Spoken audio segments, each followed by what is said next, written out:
আজকে আমি বানাবো কুমড়ো পাতা দিয়ে পাতুরি। যার যার এই খাবারটা খেতে পছন্দ তারা এই রেসিপিটা খুব সহজে ফলো করতে পারেন। আমি এই কুমড়ো পাতাগুলা 20 টাকা দিয়ে কিনে এনেছি, সস্তায় পেয়েছি। আমি খুব খুশি কারণ পাতাগুলা পেয়েছি। কুমড়া পাতা তো সবসময় পাওয়া যায় না, আর পেয়েছি যেহেতু মাত্র 20 টাকা দিয়ে আনছি, তাতে আমি আরও খুশি। প্রথমে আমি পাতাগুলো ভালো করে ধুয়ে নিছি, যেটা করতে হবে সেটা দেখানোর কিছু নাই, তাই ভাবলাম ধুয়ে তারপরে আপনাদের সাথে শেয়ার করি। ধুয়ে ভালো করে লবণ দিয়ে এইভাবে হালকা করে চেপে চেপে মাখাই নিলে পাতাটার ভিতরে লবণগুলো সুন্দর ঢুকে যাবে আর পানিটা বের হয়ে নির্গায় যাবে। এরপর একটা পাত্রে পাতাগুলো ছড়াই নিব, নিয়ে ডালগুলা মাখায় মাখায় দিয়ে নিব। এবার বলছি ডালটাকে আমি কি করেছি। ডালটা আমি সবার আগে পাটায় অনেকক্ষণ ভিজায় রেখে তারপরে পাটায় বাটছি। আপনারা ব্লেন্ডারও করতে পারেন, আমি পাটায় বাটছি। সাথে কাঁচামরিচ আর পেঁয়াজ দিয়েছি, আর কিছুই না। কাঁচামরিচটা বেটে দিলে অনেক টেস্ট হয়, এটা আপনারা মিস দিবেন না। এই জিনিসটা যখন বানাবেন কাঁচামরিচটা অবশ্যই বেটে দিবেন সাথে। এরপর আমি ডালের সাথে যেটা মিক্স করছি সেটা হচ্ছে লবণ, একটুখানি হলুদ, আর হচ্ছে একটুখানি লবণ, আর কোনো কিছুই না। আপনারা বাটা মশলা দিতে চাইলে একটুখানি দিতে পারেন, আমি দেইনি।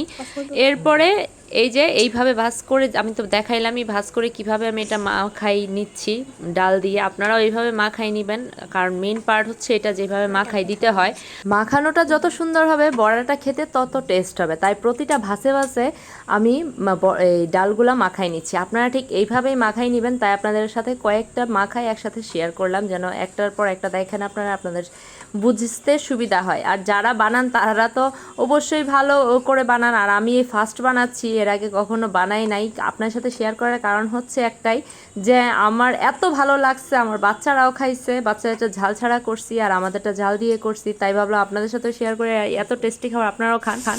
এই বড়াগুলা ভাজার সময় আপনাদের সবার আগে যেটা করতে হবে, একদম হালকা আছে এই বড়াগুলা ভাজতে হবে। তেলটা একদম গরম হওয়ার পরে বড়াগুলা দিবেন, আর যখন ভাজতে শুরু করবেন তখন হালকা আছে ভাজলে এই বড়ার ভিতরগুলা খুব সুন্দর হয়ে সিদ্ধ হয়ে তারপরে ভাজা ভাজা হবে। আর যদি বাড়াই দেন উপরেই পুড়ে যাবে, ভিতরটা সিদ্ধ হওয়ার সম্ভাবনা কম থাকবে। যার কারণে চেপে চেপে, এই যে দেখেন আমি যেভাবে চাপ দিচ্ছি, চেপে চেপে আস্তে আস্তে করে হালকা আছে করবেন। আর এটা ভাজতে খুব বেশি তেল লাগে না, আর যেগুলাতে খুব বেশি তেল লাগে সেই কাজগুলো আমি অবশ্যই কমই করি রান্নাবান্না। আর এই যে আপনার সাথে সুন্দর করে শেয়ার করে দিলাম, যেটা যেটা সবচেয়ে জরুরি, আমি মনে করি রান্নার পার্টের যে সবচেয়ে জরুরি যে পার্টগুলো ওইগুলাই শেয়ার করা উচিত। কারণ যারা ইউটিউব থেকে দেখছেন আমার বিশেষ রান্নাবান্না বা আমার ভিডিওগুলো যদি ভালো লেগে থাকে অবশ্যই আমার চ্যানেলটা সাবস্ক্রাইব করে যাবেন। আর যারা ফেসবুক থেকে দেখছেন তারা অবশ্যই আমার ভিডিও ভালো লাগলে আমাকে একটু ফলোইং দিয়ে যাবেন।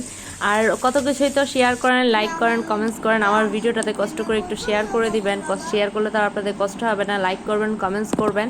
আর এই তো এই ছিল বড়া। এটা হচ্ছে পরের দিন সকালে আমি 2 দিন ভরা খাইছি। এটা গরম ভাত দিয়ে খেতে যেমন লাগে, খালি খেতেও অনেক টেস্ট লাগে। অবশ্যই বাসায় এই রেসিপিটা ট্রাই করবেন, আমাকে জানাবেন।